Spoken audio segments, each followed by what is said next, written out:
it's not my role to intervene or to alter the message. I think every interpreter would say that you're there to facilitate the communication, not to take over.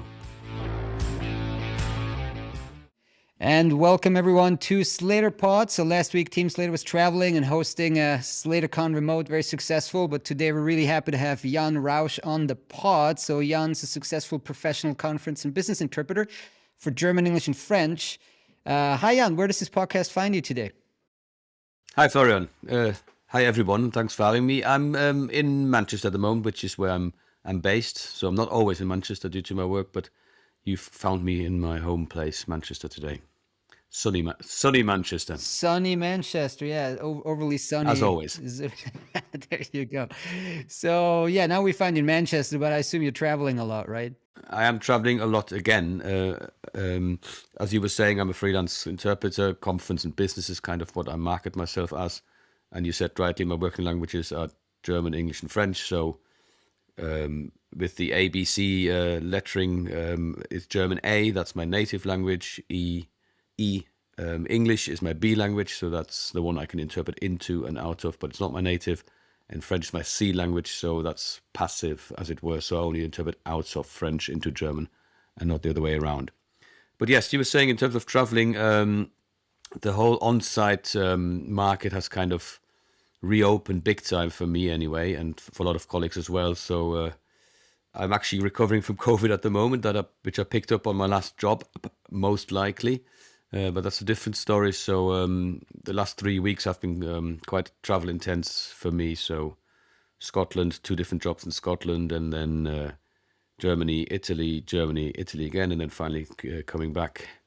Yeah. So and then the travel situation at the moment isn't straightforward with the airports and staff shortages everywhere. So it's quite tiring when you're used to remote work for the pandemic. Yeah, we'll definitely touch on that. Various pros and cons of remote. One of them is, not getting sick, but that's a pro. But there's a con to it, of course, as well, as we learned recently. So let's just go back a little bit in your career. So you worked originally as a teacher of modern languages before you became an interpreter. Is what our research turned up there. So what motivated you to make the move from teaching to interpreting? That's very true. Yes. I mean, the motivation for both jobs for me were just my love of languages. So I've always been into foreign languages. And then when it came to deciding what to do at university, I just went for the 2 languages I liked and that I knew, English and French. And then one of the obvious choices was to study for a teaching degree. So that's what I did. And then what made me change careers, to be honest with you, was the frustration of teaching foreign languages after a while. I was teaching in the UK at that time, and in an English-speaking country, foreign languages I find it even it's much harder to teach them and to motivate learners and so on, in a way. So I just knew that I wanted to do something else, and I wanted to do something else with languages again, where my language skills are much more challenged. So back in 2009, I stopped teaching. I'd been a head of department, by the way, so there was a lot of admin work and so on. And I just did an MA at a local university in interpreting and translating. It was a combined MA, which was good because at the time I didn't really know much about interpreting. And then during that 1-year course, I realized that I much preferred interpreting over translating. Why? Because I prefer the other way around. I was a translator that kind of dabbled for a brief period in interpreting, but more at the uni. And then I'm like, there's no way I could possibly like split my brain into 2 halves and like interpret. So I'm like, I don't even try. But what made you think this is what you want to pursue? I mean, I could explain what I dislike about translating or what I like about interpreting. I'd rather do the positive aspect, which is what I like about interpreting. It's just, it gives you that extra kick, buzz of the moment. It's obviously, as you were saying, especially when you talk about simultaneous, concentrating on different things at the same time. It's challenging, but that's what makes it just enjoyable for me. Not every single moment is enjoyable. It can be stressful at times where you think, oh, what have I let myself in for today? But normally it's just that buzz, and it's you still have to do a lot of admin work as a freelance interpreter. You have to do a lot of terminology work and preparation, but still, once you're on the job, you don't have to motivate yourself. There's no procrastination as a possibility at all. Once you're in the booth, once you're on a table in a press conference or wherever you are, once you're at a table with some negotiating parties, you can't just postpone the job. You have to crack on with it. And I like it, and I also really like the variety of topics and experiences and people you meet. I think a lot of people will agree with me when I say that in terms of those who are in the translation market, most translators specialize in certain fields because it works better for them. And most interpreters do not specialize because there are fewer interpreters, and there's fewer there are fewer occasions where interpreting is needed. So if you were just to specialize in one field, you wouldn't do a lot of interpreting. You would do a lot of translation or whatever alongside it. So most interpreters are are experts in a lot of fields, but they can always just prepare for almost any kind of topic. And I like that just the variety, the change. So how did you break into the quite competitive market of freelance interpreting? Like, how did you start, market yourself to potential clients, start from scratch?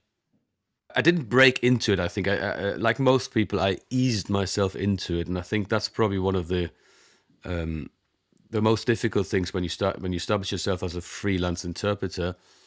It's very unlikely that a lot of people would say, "Oh, recently qualified, MA from there and there. Yes, we'll just book them for that and that conference," because there's an element of trust there. So then they need to know you're good. So it takes quite a while to establish yourself. So I was doing a lot of translation at the same time, and having worked before, I also had some financial backup, so I didn't feel any pressure to just accept any old job because of the money. But I think the trick, or the several tricks of breaking into the market eventually are, I mean, for one thing, it's pretty obvious, but you need to be good at what you're doing, and you need to work hard for that. It's not just your language skills; it's your general knowledge, it's your terminology work for specific topics, and the other thing is networking. So apart from marketing yourself in the in the client-facing respect, as in social media, website, business cards, and so on, what's almost more important in interpreting, or certainly in conference interpreting circles, is finding colleagues, established colleagues, who are prepared to give you a chance, who you will chat to, and who will then say, "Oh, I can't do this job. Can you do it for me?" Or who are putting a team together, and then slowly but surely they get to see that you're actually very good or quite good, and then they'll recommend you to others. So it's all that networking, which these days with online tools available is not so difficult. And the other thing that helps networking, or similar to networking, is joining professional associations, because once you're a member of a professional association, you can network, you can you take part in their training events, starting out as a freelancer, courses, for instance. But you can also, after a while, once you've got a certain category within the professional association, you can be listed on the directory, and quite a few clients look for interpreters on directories of associations that have a good reputation. So what are some of your kind of key clients and sectors you work for? You did mention it's quite general. You don't want to specialize in any particular area, but probably over time, a few kind of stronger areas have materialized for you, I would assume. Yes, that's absolutely true. So one, it's not an industry; it's a scenario type of job that I do a lot, is European Works Councils. So I'm not sure whether everybody's familiar with the European Works Council. So maybe I could quickly elaborate. So if it's based on a directive from the European Union, or two directives, the first version and then the more recent version, which stipulates that any company or a group of companies that has activities within at least two member states of the European Union, with a certain amount of employees, which I'm not sure of what the threshold is, they have to have a European Works Council, which means that employee representation does not only take place on a national level, but also on a European level. So these European Works Councils have their own agreements between the employee representatives and the management, and work in different ways. Sometimes they're called a forum, sometimes European Works Council and these kind of things. But they tend to convene as a plenary meeting at least once a year, often twice a year, and then reps from the different countries come together with management and also for internal meetings, and they all need interpreting. So there is a lot of work coming through European Works Councils, and a lot of languages are often represented that you don't see in other commercial meetings. But apart from European Works Councils, there's a lot of work in medical or pharmaceutical, in the pharmaceutical field that I do. So things like clinical trials, when they have investigator meetings, when a new clinical trial is being set up, a phase 3 one, phase 3 is the last one that you need before approval of a new drug or product. The clinical staff, so the investigators and the nurses and so forth, they need to be trained in the protocol of the trial. So they often come together in one place, or sometimes online now, and then are trained in the procedure of how to administer the clinical trial, how to report adverse events and outcomes and so forth. Other recurrent kind of events are sales meetings, when the sales forces from different countries of an international company come together, or when a new product is launched and they're being trained in how to promote or sell the new product. So I do that for the ICT sector, automotive, beauty products and so forth. A bit different, I also do political or diplomatic interpreting, which is accompanying delegations, mostly delegations coming from Germany to the UK. So quite a frequent topic is that they would travel to Scotland because of renewable energies. Scotland is very big on the renewables, and we need them now, like hydrogen and so forth. So often a small delegation from one of the German states, federal states, would come with some politicians, but also some representatives from business, and I would accompany them and see ministers or companies. So that's not simultaneous interpreting the booth. That's accompanying a delegation and doing liaison or consecutive interpreting. It's probably also a little bit of advisory kind of work and helping maybe a little bit as well. Or is it very linguistically focused, that part? It's linguistically focused. It's not advisory. So it's certainly that kind of work, because it would not be my role to, kind of direct the course of the discussion or anything. There can be advisory, as in cultural negotiation and explaining things. For instance, a very straightforward example is if you go to Scotland, quite often the German delegation might refer to Scotland as a region, and I might advise them that many representatives, certainly from the ruling party, the SNP, do not like to see Scotland called a region. For them, it's a nation. These kind of things. It's helping things go smoothly, but it's not my role to intervene or to alter the message. I think every interpreter would say that you're there to facilitate the communication, not to take over. Yeah.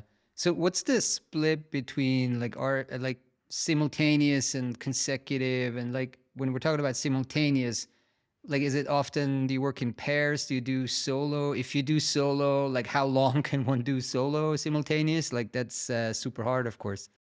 Yeah, in terms of the splits between consecutive and interpreting, are you asking about for my personal Yeah, work? for your personal work, yeah. As a conference interpreter, which is what mainly I would refer myself as, it's 80% simultaneous, if not more. And consecutive is actually, which might sound surprising for someone who's never done that, it's simultaneous is actually easier for me than consecutive, because I'm so much more used to it. But you're right, simultaneous interpreting. So, just to make clear what we're talking about, I'm listening through my earphones and speaking into the microphone in the other language at the same time. And I'm also listening to my own output to make sure I'm not saying anything that's wrong, or that I'm finished my sentences and so forth. Simultaneous interpreting, cognitively speaking, is probably more challenging when you do it for the first time. And you're absolutely right. Simultaneous as a standard should not be carried out by just one interpreter. So there is you can do simultaneous jobs on your own if you say they're up to 30 minutes, and then you agree with the client quite clearly that, after 30 minutes, I won't stop after 30 minutes. Okay, there's a bit of leeway. We can go up to 40, but after that, it's not possible. And then it's often required to make that clear to people who try to book you that, oh, it's just an hour. Can you do it on your own? Oh, it's just one person listening. Can you do it on your own? And I know that there are markets where this sometimes happens, but it's not as it should be, and it shouldn't be encouraged. It should be discouraged, actually. So yes, normal work is in a pair of two, and you do take turns every 20 to 30 minutes. And if it's really challenging work or long days, you could even do it in a team of three. Now, when the other person takes over, like, do you continue to listen, or do you just like totally take a break and discontinue? You certainly don't just totally take a break. You have to. I mean, we can also talk about the difference between online and remote in a second, but generally speak, yeah, because that's quite different in this respect. But the general principle is you're there as a backup for starters. If your partner's voice fails or whatever, and as someone to help with, let's say, your terminology or a number, a figure, a name, and so on. By the same token, you can't be there 100% of the time. It's okay to say to your partner, I'm just going to the toilet, or that kind of thing. I'll just go for some fresh air for 2 minutes. That's okay. And you also have to use that time to recharge your batteries and kind of relax a bit. So it's a fine line between switching off, which you shouldn't do, and concentrating too much, or trying to help your partner too much, and then just distracting him or her. Yeah, and obviously, in an ideal scenario, that's what we request from organizers and clients, is that even though there's two of us and we're taking turns, there should be a break every 90 minutes anyway. So you should not really need to run away from your partner that much. For those of us and the listeners who are not super familiar with like the challenges of simultaneous interpreting, like what are some of the kind of general challenges that any simultaneous interpreter needs to kind of overcome and kind of get used to? And maybe for you personally, is there anything that you find particularly challenging on the linguistic side when it comes to the speaker, holding your attention, things like that? Oh, where do I start? There are many challenges. I mean, like I said, the initial we're focusing on the simultaneous part here. The initial thing is the main challenge is to combine all these processes in your brain and not mess up. So you need to make sure you're listening, hearing well, you're processing, you're understanding what's actually being said, and not just kind of trying to analyze one little word after another. So it can't be literal. You need to get the message right. So the next challenge is then to formulate good language that is easy to understand and follow for your listeners. And then all the other challenges to listen to yourself and make sure that that language actually is easy. Or if the original language isn't easy and it's deliberately obscure, you have to do the same, of course. You're trying to sound more or less like the original speaker. But then other challenges are, having access to relevant documents at the same time and being able to use them without losing focus of the speaker and the main proceedings. So it's multitasking is something you need to be able to do. You need to be able to have your laptop to hand in an interpreting booth and look things up while you're speaking or while you're interpreting. Sound can obviously sometimes be a challenge, and speed of speakers. If you go into a booth and you look at these consoles that are used, a lot of them have a slow down button, and I have no idea why it was ever invented. And sometimes online, or people send a message to the speaker. The speaker speaking too fast. Please ask them to slow down. I'm going to stick my head above the parapet here. I think that never works. People do it, but they might slow down for 1 second and then they go back to the original speed. Some people just speak very fast, and you have to find ways of dealing with that. And there's also a difference actually between some people who speak very fast but make perfect sense, and you just have to try to get it with a flow. Sometimes you have to work out where the redundancies are, the repetitions that you don't need to repeat, or if they're using a long a name of an organization and you know the acronym for it, you can use the acronym instead. But that's one thing of dealing with these kind of fast speakers is easier than with the ones who are nervous, who maybe not aren't presenting in their native tongue, who are speakers of, let's say, Spanish, but feel like they have to present it in English, and then reading from a script. So that's a challenge. But these are all challenges that we as interpreters have strategies for, that you also learn at university. And maybe another challenge, if I may, is the differences between languages. So working with German, a lot of people know that if you have a subordinate clause in German, the verb will come at the end. And subordinate clauses are normal in most in formal speech or in any kind of speech. So you often have to, if you're interpreting from German into English, and someone's a good speaker and has some very elaborate sentence structure, you have to wait quite a while to work out what they are saying. So you have to anticipate, you have to hedge sometimes, make it open, and just use that décalage. Décalage is the few seconds that you speak after the original message, and you might sometimes have to kind of play with your décalage a bit, like like an elastic band to kind of fall behind a bit, because you need to wait for the message to be complete and then to catch up again. And the other way around, if you're interpreting from English into German and you're making long sentences, you need to really be aware of what you've just said. Like I said, listen to yourself. So have I said the verb yet, or do I still need to add it at the end? These kind of things.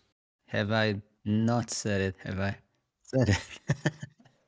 Yeah, the word for not, that adverb can sometimes also make a massive difference. And if you forget it, or if you're not sure whether they said it, it's challenging. Do you feel like you continue to progress and get better, or at some point like you reach like a level of mastery that kind of you just stay at? You'd have to ask my booth partners. I don't know. I mean, certainly now I'm much more confident than I was when I started, or for the first few years. Whether after I've been doing this for just almost 12 years now, whether I will still improve, I would hope so. But that's, I mean, I don't know. There's a big discussion anyway in interpreting studies about what is quality in interpreting. How do you assess if someone is a good interpreter or not? You ask different people and they will give you different answers. What I find that I've noticed is I've just become much more calm, and I know I've been doing this for a few years, and if something's really challenging, I'll still be able to cope. And if something isn't perfect, then that's just what it is, because that's the other beauty of interpreting. No single interpreter in the world will ever get everything absolutely right. Another topic is, you've lived in Manchester for what, two decades, roughly 20 years, right? But you're a native speaker of German. Like, how do you stay fully kind of up to date in your mother tongue, right? I lived abroad for almost a decade, and I started to struggle with, like, for example, the business language. When I, visited Switzerland, I'm like, I don't know any of these words in like Swiss German, right? So how do you stay fully up to date living outside the country? Yeah, that's a good question. It's a good question because the first thing that's required is awareness. I think there are some people who aren't aware of what you call language attrition, that you've kind of forget bits about your own language. It's very easy these days to stay, up to scratch or up to date with your own language or any language by just using all the media that is available. So I watch the news in German. I read German newspapers and so forth. But I also find that it's not just the language itself, so the terminology that you need to follow. It's also, let's say, social linguistic development. So things like gender inclusive language. I found that a lot of speakers of German who live in the UK, who've lived in the UK for a while, wouldn't really use the inclusive form for male and female, so rather than a generic masculine form. But then when I work with colleagues who are based in Germany, I find they do that a lot more. Or if I watch the news in German, I find that a lot more. So I think I can also it helps me to work with colleagues who are based in Germany or German-speaking country to keep up with the language. Yeah, but you have to proactively do something about it. It doesn't just happen. Speaking of like pandemic, I mean, it's ongoing or basically, but the restrictions have been lifted, right? But can we just go back, 2.5 years? What do you see as kind of the impact, the long-term impact? How has the pandemic changed interpreting, and what has kind of stayed the same, just broadly speaking? I mean, interpreting itself has absolutely stayed the same. The actual process of interpreting, no matter what people say about RSI, remote simultaneous interpreting, remains unchanged. I firmly believe that. But then I said RSI. So what's changed, obviously, is the explosion of remote meetings, including interpreted meetings. And that's not going to go away. It's going to be, or it already has become less. And then the next element that has it developed on the back of this now is hybrid meetings. So hybrid, and RSI are going to be two elements that will keep us busy in a positive sense, because they will give us work. I think new types of interpreting or interpreted occasions have arisen that didn't happen before. A lot of organizations wouldn't have thought about using interpreting before the whole world of online meetings started happening. But it will also keep us busy because there are still challenges, and hybrid in particular, hybrid meetings have a lot of pitfalls. So when I say hybrid, I mean a meeting on site where some of the speakers are connecting remotely, a meeting on site where the interpreters are actually not on site but are interpreting from their homes or from a hub, or a meeting where some of the interpreters are there and others are not, because it involves a lot more elements that need to be combined and got right. And it often involves the combination of the analog sound structure on site with the normal AV system and the digital sound structure and channels being merged and these kind of things. So that that's it's interesting, but also I've interpreted in hybrid meetings, and some have blown me away because they were so perfectly organized and it was just beautiful. And it's beautiful because you can see how happy people are that some are allowed to travel, some don't have to travel. Everybody can do what they want, and it works perfectly for everybody. And to me, that's kind of democracy, and that's how it should be. But I've also interpreted in hybrid meetings where people thought, oh, we'll just do hybrid. We'll just stick a laptop there, and that connection goes there. And things went pear-shaped big time. So, and there's settings in between. So, yeah, that's definitely one thing. Yeah, I wish we could do some hybrid for our conference, right, for SlaterCon, but it's just it's the logistics. I don't want to be doing one of those pear-shaped ones, so we should we should be careful there. So we spoke about RSI. So there's been quite some news last week with the UN and the European Union interpreters, but let's not go there. Let's go on kind of generally the pros and cons of it, like from your point of view, also kind of technically speaking, like how do you like feel about doing remote interpreting from your home, for example, or maybe from a hub? Just generally your thoughts on RSI. Right. Yeah. Yeah. You're right. I mean, I don't work for the institution, so we shouldn't really discuss what's happening in the European Parliament. Although all I can say is it's all very regrettable what's happening. It's not a good show. But anyway, yeah. But these kind of occurrences that are maybe hitting the news now, for me, shouldn't suggest that RSI, remote interpreting, is always bad.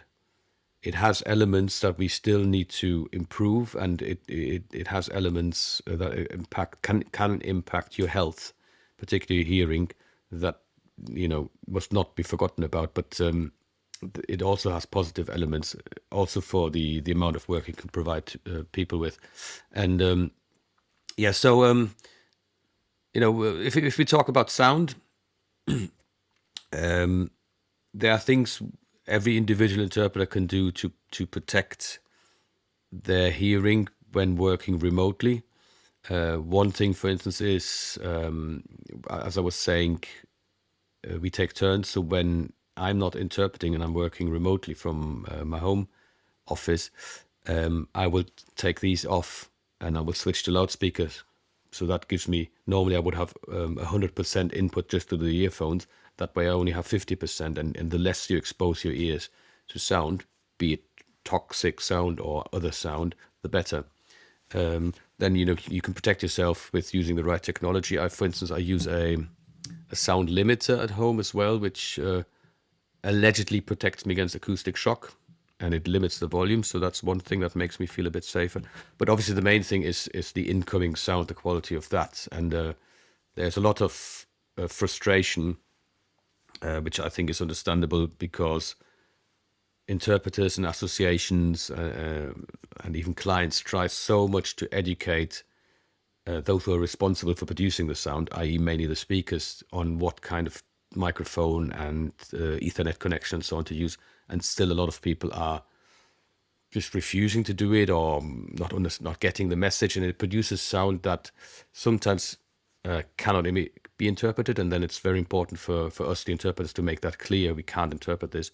And sometimes you can interpret it because it still works, but the more you do it, the more damage you cause to your hearing. So that's still a big challenge with the remote interpreting. I mean, the other element that I should say, it can be good for the interpreter's health as well, in terms of working from home. It's called non-collocated RSI, NC-RSI, because it allows you, I think it can allow you to have a healthier lifestyle rather than just traveling. You can decide what to eat. You eat healthy at home. You can do your exercise in the evening. And you don't need to lose sleep because you're traveling early, or you're sleeping in a hotel room and you're not used to it anymore. These kind of things. So there are definitely pros and cons, and it's just not going to go away. So that's one thing. Yeah. I mean, working from a hub is another thing. I mean, do you think I need to explain quickly how these hubs work? I think few people know about these hubs. Like people probably, it's more kind of binary, right? Either you're there or you're not, but that there's these hubs. Yeah. So, there's basically, for you to work as an interpreter, you could be on site in a booth for a conference when you're working simultaneously. You could be in your own home, in your home office or studio that you have hopefully set up correctly with all the necessary sound insulation precautions and equipment and so forth. There's actually kind of another option in between, where you could be working at home with your partner, because they might come to your house or you go to theirs. And then there's the hub. So a hub is like often the warehouse of an AV company, a sound or an event company, where they have the interpreting booth set up, but the event itself is actually completely elsewhere. So they have large screens showing the speakers and the slides and so forth, and they're feeding the sound remotely from the hub to the event and back. So basically, that has the advantage of you not working on your own, and not being responsible for your own equipment, and working often with hard consoles, so the traditional consoles in the booth, and of having technicians on site to support you, and without having to travel, in theory, because obviously the hubs aren't everywhere, so you have to travel to the hub. I'm based in Manchester, so the hub I worked in 3 weeks ago was in Dalgety Bay. I don't know whether you've ever heard of it. Don't lie. It's just north of Edinburgh, so that's a good 3 hours from here. The other one would be down in London, and Germany is probably the country with the highest density of hubs for interpreters. Yeah, that's when I first heard about them at the BDU conference a couple of years ago, 3 years ago. Yeah, but I mean, anybody who suggests that all remote interpreting can be done from hubs is kidding themselves. That's not going to happen. So the whole topic of working from home for interpreting, for simultaneous interpreting, is sometimes debated, but I think the consensus is now that the pandemic has proven that for a lot of interpreters, if not most interpreters, it actually works pretty well. It's just not something that should be done all the time, and it needs to be done correctly. So, for instance, you should never, as an interpreter, should never assume liability for your own connection. That needs to be made clear. If the connection fails, it shouldn't, because you've normally used your Ethernet and you've got your backup. But if it fails, if there's a complete power cut in your neighborhood, well, that's just what it is. You don't have to pay, and you still get paid, and your booth partner who's based somewhere else will just take over. It's just like a flight cancellation for an on-site job. Maybe another interesting topic would be pricing, like on-site and travel versus RSI, and how much of a factor is that for clients? They're like, okay, well, I mean, if we can do it remote, why don't we do it remote? It's probably going to be cheaper. That would be the assumption from kind of a client point of view. But what are your strategies there? For a client, they're probably not wrong in saying that it's cheaper for them to use remote interpreters because they're not paying for the travel arrangements or the accommodation.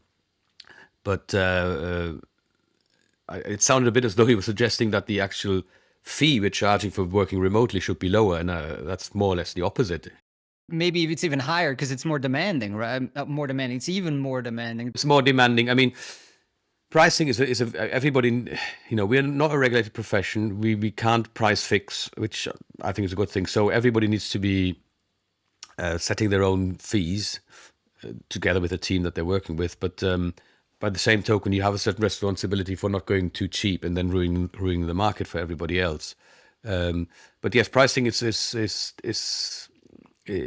interesting because after the pandemic and when I did so much online work, I realized that when I went back to on-site work, I need to be a bit more strict with traveling for travel days, for instance, because I've realized, I can cram so much work into the weeks when I don't travel. And now I've started taking jobs again, and most places I have to set off the day before. So charging a travel rate is kind of the standard anyway, a travel day, sorry. But sometimes you need to ask yourself, it's a one-day job. I need to travel for it, so I can charge for the project and the travel time. Maybe I should just use that opportunity to hike my rates up again, because just going one place for one day, I've realized I can make more money working from home.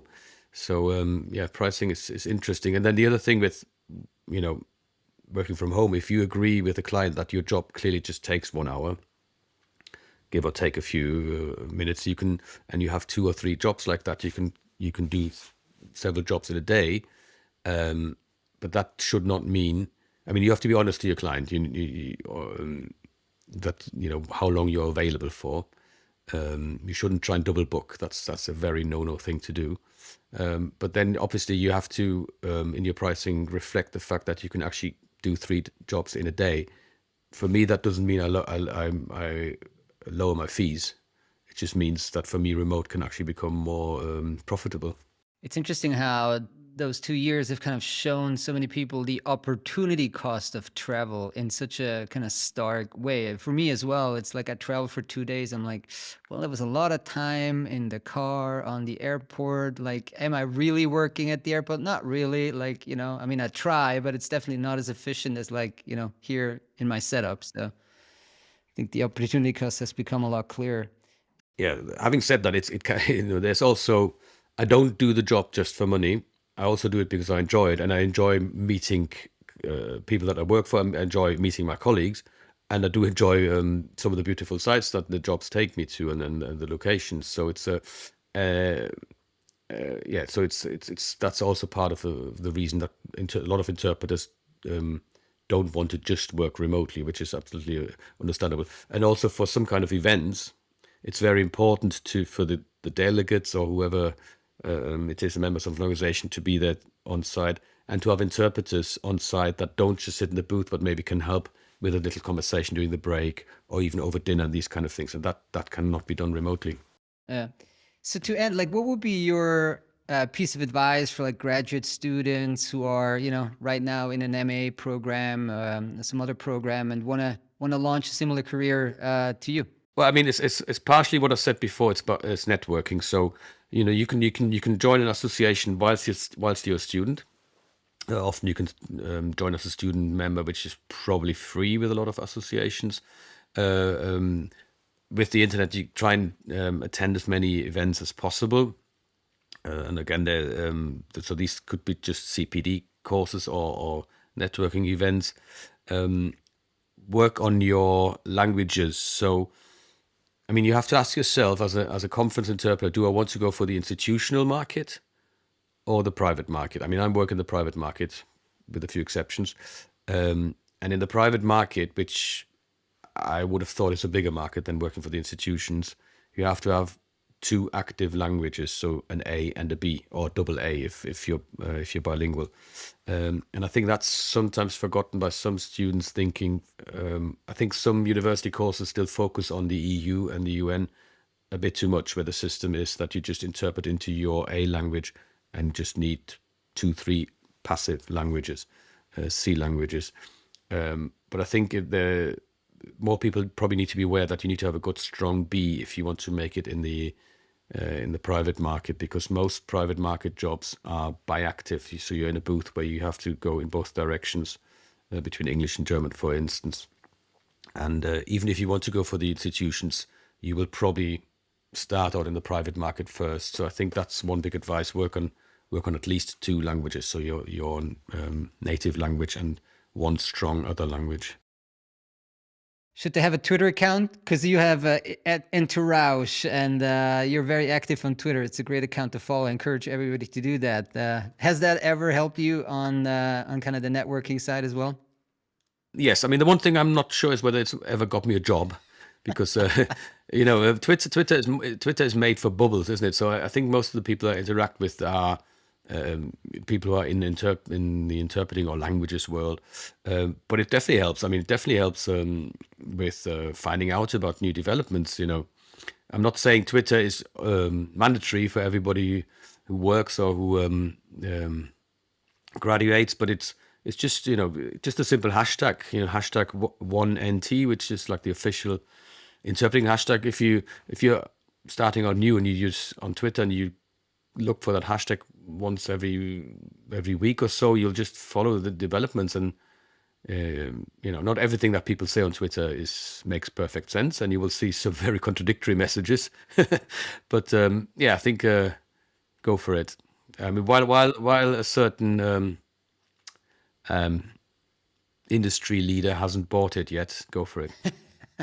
Well, you're definitely a must follow. So at Innerausch, definitely one of the accounts that I enjoy following. So Jan, that was super interesting. Thanks so much for taking the time today. Great, I enjoyed it. Thank you.